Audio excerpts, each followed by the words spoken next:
અને મહત્વપૂર્ણ સમાચારો પર નજર કરીએ તો દિલ્હીમાં 15 વર્ષ જૂના વાહનોને પેટ્રોલ ડીઝલ નહીં મળે। પ્રદૂષણ ઘટાડવા માટે દિલ્હી સરકારે મહત્વપૂર્ણ નિર્ણય લીધો છે। 31 માર્ચથી આ નિર્ણય લાગુ કરવામાં આવશે।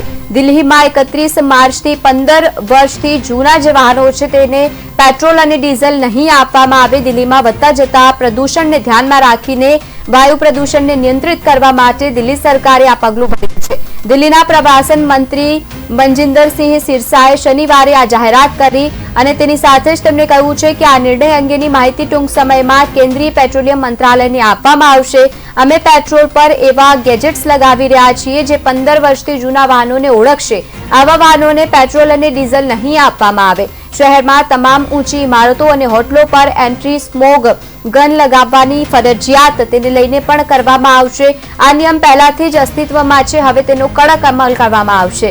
આ વચ્ચે તમને જણાવી દઈએ કે ડિસેમ્બર 2025 સુધીમાં દિલ્હીમાં લગભગ 90% જાહેર સીએનજી બસો વ્યવસ્થિત રીતે તબક્કાવાર બંધ થઈ જશે।